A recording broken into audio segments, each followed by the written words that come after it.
Halo sobat sehat semua, Assalamualaikum warahmatullahi wabarakatuh. Salam jumpa kembali dengan saya Sugito di channel Berbagi Sehat ya, channel edukasi dan motivasi seputar asam lambung, anxiety psikosomatis, berdasarkan pengalaman saya sebagai orang yang pernah mengalami gangguan asam lambung, anxiety psikosomatis. Harapan saya khususnya kepada teman-teman yang masih dalam penderitaan asam lambung, anxiety psikosomatis ya, setelah menonton video ini akan dapat tersugesti dan termotivasi untuk dapat cepat sembuh. Saya bisa sembuh, insya Allah teman-teman pasti juga bisa sembuh. Badai pasti berlalu. Baiklah teman-teman, pada kesempatan kali ini ya saya akan berbagi seputar asam lambung, anxiety psikosomatis dengan topik dapatkah asam lambung dan kecemasan normal kembali. Baiklah teman-teman ya, sebelum saya lanjutkan, tolong yang belum subscribe channel ini, klik subscribe dan loncengnya, supaya teman-teman tidak ketinggalan konten video-video berikutnya. Dan jika suka, klik like, lalu bagikan ke sosial media teman-teman, semoga bermanfaat buat kita semua. Baik, kita lanjutkan, jadi topik kita kali ini adalah dapatkah gangguan asam lambung dan kecemasan ya normal kembali. Teman-teman semua perlu kita sadari bahwa penderitaan asam lambung, anxiety psikosomatis yang disebabkan oleh multifaktor ya, baik itu faktor fisik maupun faktor psikis dengan sensasi yang sangat beragam, mulai dari ujung rambut sampai dengan ujung kaki yang sering kita kenal sebagai 1001 rasa sensasi, memang sungguh luar biasa, sungguh dahsyat dan perlu kita tangani dengan bijak agar gangguan penderitaan asam lambung, anxiety psikosomatis dapat cepat membaik hingga sembuh total. Nah, khusus pada session kali ini ya, saya sharingkan hal ini karena kadang kita merasa keraguan-raguan ya, keraguan-raguan bagaimana kedepannya, apakah bisa normal kembali ya. Faktanya kadang sudah merasa sembuh tapi juga kadang masih kambuh ya, atau mungkin justru malah belum sembuh dan seterusnya, sehingga membuat kita menjadi semakin bingung. Nah, untuk itu saya sharingkan kepada teman-teman ya, jadi dapat atau tidak asam lambung dan kecemasan itu normal kembali ya. Untuk itu ikuti saja video ini ya sampai dengan selesai supaya tidak gagal paham. Dan alangkah baiknya jika teman-teman juga menonton ya video-video saya yang lain, karena di setiap video itu saling berhubungan, saling melengkapi ya, sehingga menambah pemahaman kita tentang gangguan ini jauh menjadi lebih komplit ya. Nah, dengan komplitnya referensi yang kita pahami, maka akan mempermudah jalan keluar untuk berikhtiar secara holistik ya, terlepas dari gangguan asam lambung, anxiety psikosomatis hingga sembuh total. Baik teman-teman ya, jadi kembali kepada topik ya.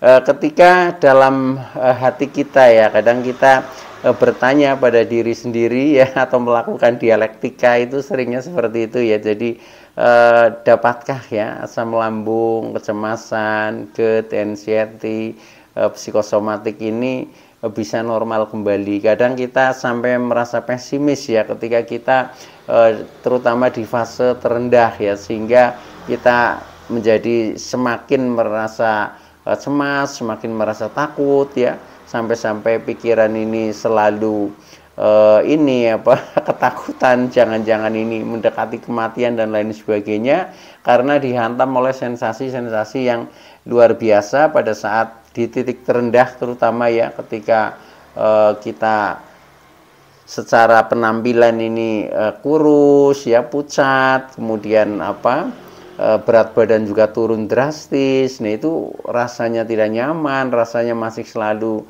keliengan, sempoyongan ya, kaki tangan dingin, badan selalu seperti tidak bertenaga, lemes dan lain sebagainya. Nah, ketika hal-hal itu masih sering melekat, kadang kita itu sering bertanya di dalam hati itu seperti itu, dapatkah kita normal kembali ya. Nah, penjelasannya seperti ini teman-teman ya. Jadi dapatkah kita normal kembali ya, seperti yang saya alami ya. Jadi saya menjawab berdasarkan pengalaman yang saya alami. Maka ini kadang menjadi penting juga ketika kita memang memiliki pengalaman-pengalaman yang sama. Jadi jadikanlah pengalaman orang lain itu ilmu bagi kita ya, sehingga kadang kita tidak perlu mengalami yang sedalam itu, tetapi kita sudah bisa mengambil hikmahnya. Belajar dari orang lain itu pentingnya, sharing itu seperti itu teman-teman ya. Makanya saya sering istilahnya memberikan introduction ya, itu lebih panjang lebar. Maksud saya itu supaya teman-teman jauh lebih memahami, dan ketika kita memang membutuhkan semacam ya pencerahan dan lain sebagainya, semakin lebar itu pasti itu menjadi semakin paham ya.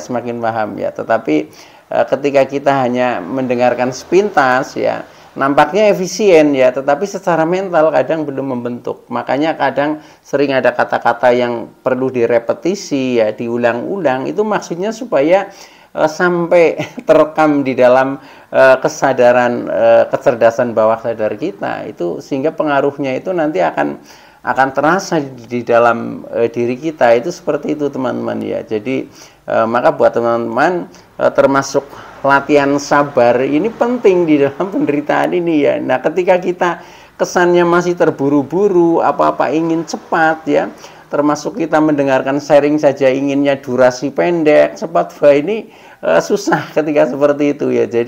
Jadi termasuk ini ya, di dalam kita mengikuti sharing ini aja sudah sebagai terapi teman-teman ya. Ujian kesabaran kita dipertaruhkan di situ. Nah, ketika kita istilahnya durasi panjang juga kita bisa menikmati, nah itu artinya kesabarannya sudah mulai tumbuh. Padahal dari kesabaran itulah nanti kita akan terkendali semuanya ya, seperti emosi ya, pemikiran juga bisa terkontrol. Itu seperti itu teman-teman ya. Jadi kadang ada sesuatu yang nampaknya memang membosankan ya, tapi ya inilah ya. Jadi ketika kita ingin katakanlah berubah, memang kita harus menyesuaikan keadaan apapun bentuknya kita terima. Nah itu, ini termasuk ini juga teknik terapi ya. Itu ada teknik tapping namanya ya. Tapping itu dengan keajaiban kita menerima apa adanya ya. Jadi kalau kita sudah selalu menolak ya,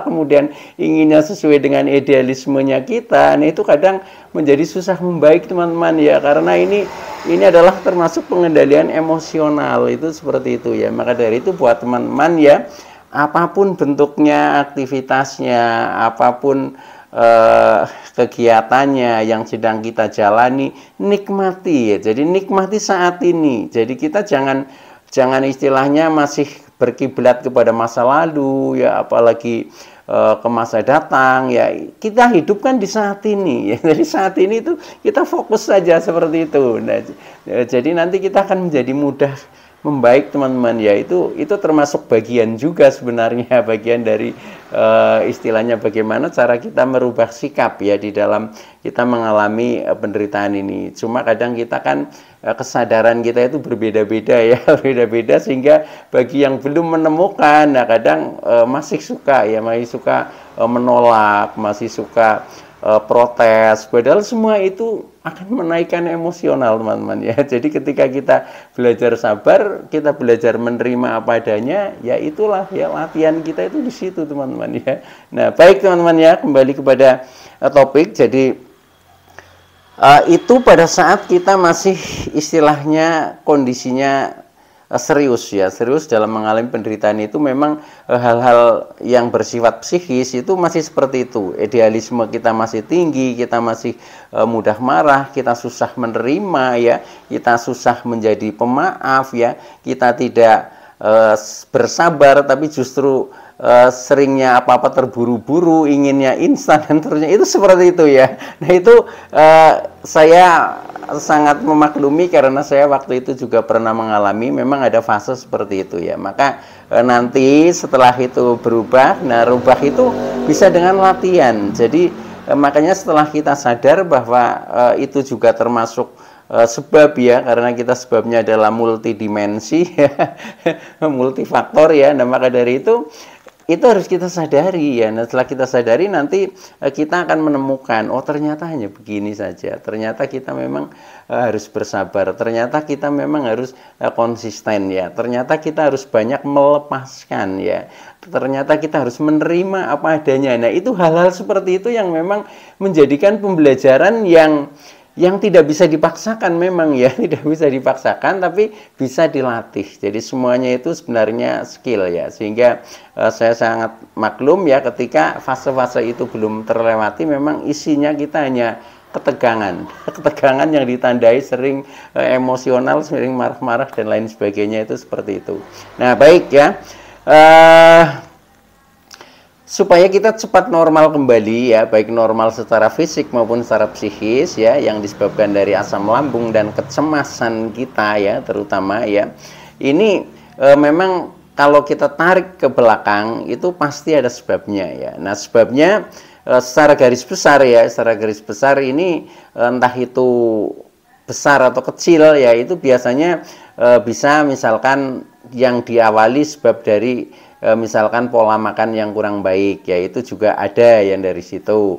Nah kemudian ada juga yang dari pola hidupnya yang kurang baik, nah akhirnya mengalami gangguan asam lambung dan kecemasan ini ya.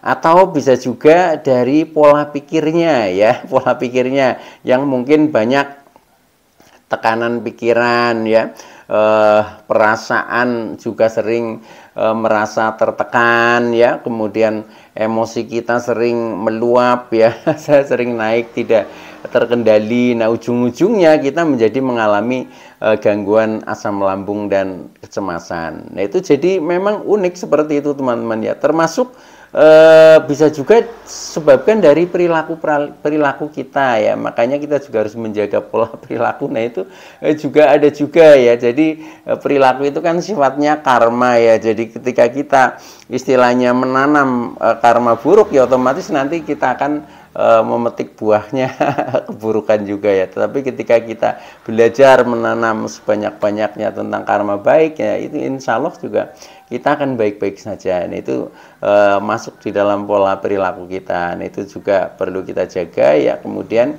bahkan sampai dengan pola spiritual. Spiritual itu keyakinan ya, termasuk keyakinan terhadap doktrin-doktrin yang kadang sudah kita pegang ya, walaupun kadang itu ya belum tentu benar ya, faktanya kadang menjadikan diri kita menjadi seperti apa ya, ya menyiksa diri sendiri, itu karena doktrin kita sendiri yang terlalu idealisme ya, tidak bisa menerima kenyataan dan lain sebagainya. Nah akhirnya itu pikiran tegang, akhirnya asam lambung menjadi tidak normal, akhirnya kita terkena kecemasan dan lain sebagainya, termasuk psikosomatik. Nah, itu karena dari hal-hal seperti itu teman-teman. Maka tolong ya sadari saja kita sering sharing, lama-lama nanti kita menemukan sendiri ya, memang hal yang bersifat psikologis ini bisa ditemukan oleh diri kita sendiri ya, jadi tidak bisa dipaksakan. Seperti keyakinan itu kan tidak bisa dipaksakan, tetapi kita akan yakin ketika kita sudah merasakan.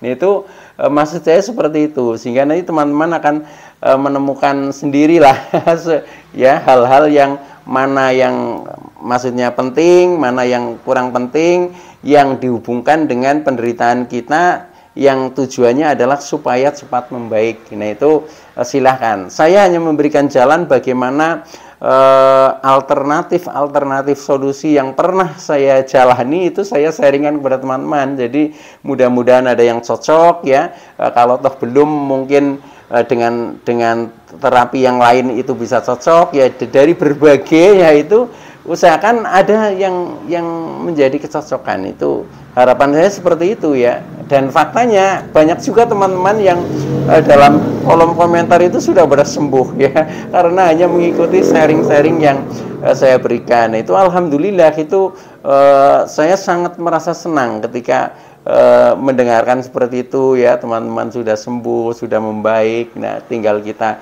menjaga seterusnya ya, supaya tetap baik kondisi kita, akhirnya kita menjadi semakin hari semakin sehat, semakin hari semakin kuat, semakin hari semakin damai, semakin hari semakin bahagia, bahkan semakin hari semakin sukses. Itu seperti itu teman-teman ya, itu harapan saya hanya seperti itu ya.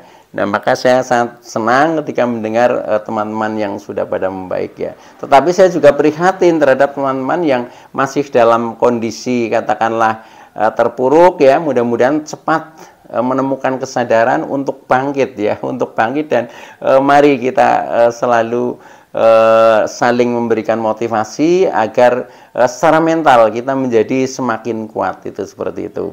Nah, baik teman-teman ya, ketika kita memahami bahwa permasalahan asam lambung dan kecemasan itu sering datang dari istilahnya multifaktor ya, seperti hal-hal ya tadi yang saya ceritakan ya. Nah, ini solusinya juga tidak jauh dari itu teman-teman ya. Jadi solusinya sudah tidak jauh dari itu. Makanya ketika kita paham sebabnya, itu solusinya akan mudah gitu, seperti itu ya.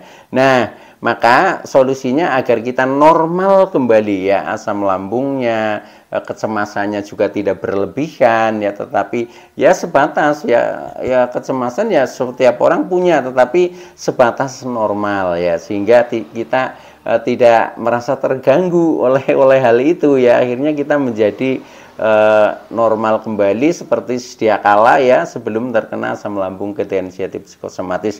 Nah, itu solusinya adalah yang pertama ya, kita berusaha menjaga pola makan ya, barangkali itu disebabkan dari itu ya.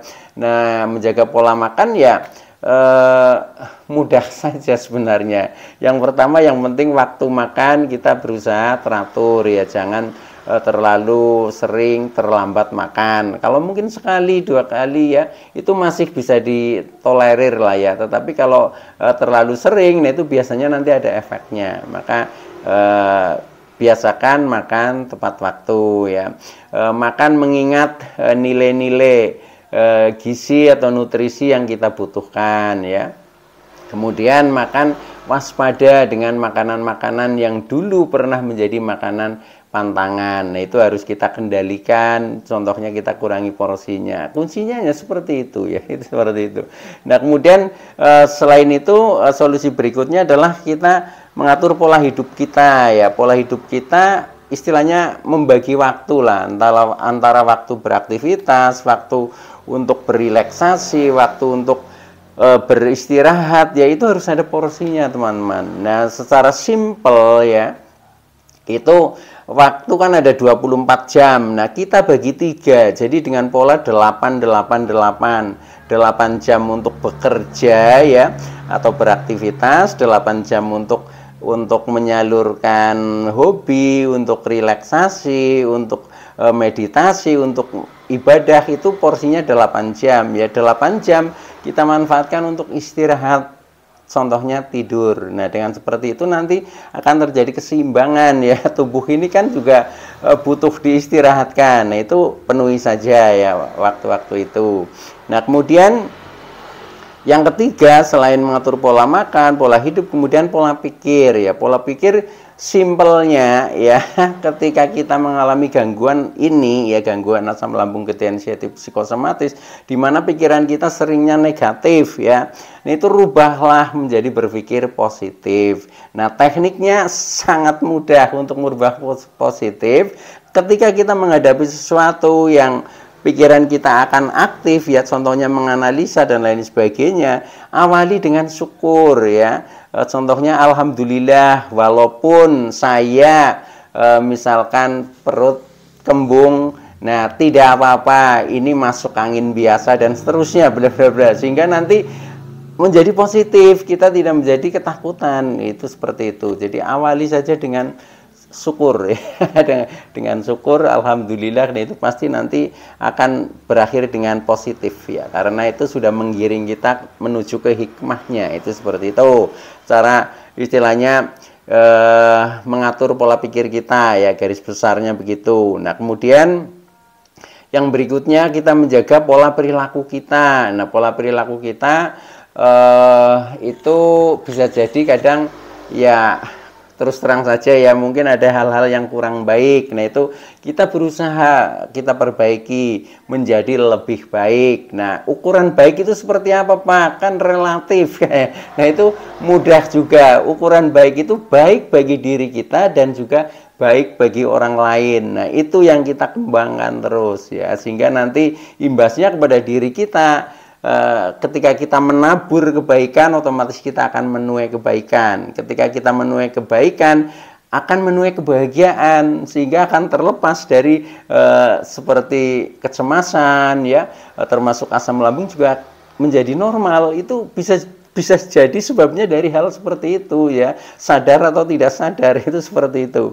Nah, kemudian yang terakhir, kita berusaha menjaga pola spiritual. Pola spiritual itu pola keyakinan kita, contohnya melalui kegiatan agama kita masing-masing. Nah, itu silahkan ditingkatkan, istilahnya mungkin ibadahnya menjadi lebih rajin, menjadi lebih khusyuk ya, banyak berdoa, mungkin banyak berzikir, berpuasa dan lain sebagainya. Pokoknya hal-hal yang hubungannya ritual dengan keyakinan, contohnya lewat keagamaan kita masing-masing. Nah, itu kita tingkatkan, itu akan menenangkan jiwa kita. Itu seperti itu. Dengan jiwa kita tenang, otomatis pikiran juga akan tenang. Ketika pikiran tenang, ya sudah, asam lambung normal ya, kecemasan normal. Nah, akhirnya kita sembuh, teman-teman. Nah, ini secara garis besar itu simpelnya seperti itu. Tetapi secara istilahnya metode-metode itu banyak trik ya, banyak jalan ya, banyak tip yang harus kita lakukan.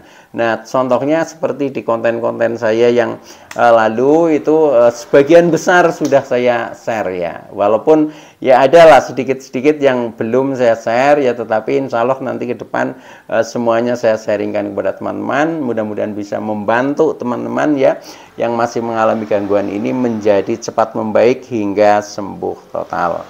Baik teman-teman ya, itu dulu yang bisa saya sampaikan, kurang lebihnya mohon maaf ya. Terima kasih atas like, subscribe, serta komennya. Saya Sugito dari channel Berbagi Sehat. Saya bisa sembuh, insya Allah teman-teman pasti juga bisa sembuh, badai pasti berlalu. Oke, terima kasih. Wassalamualaikum warahmatullahi wabarakatuh.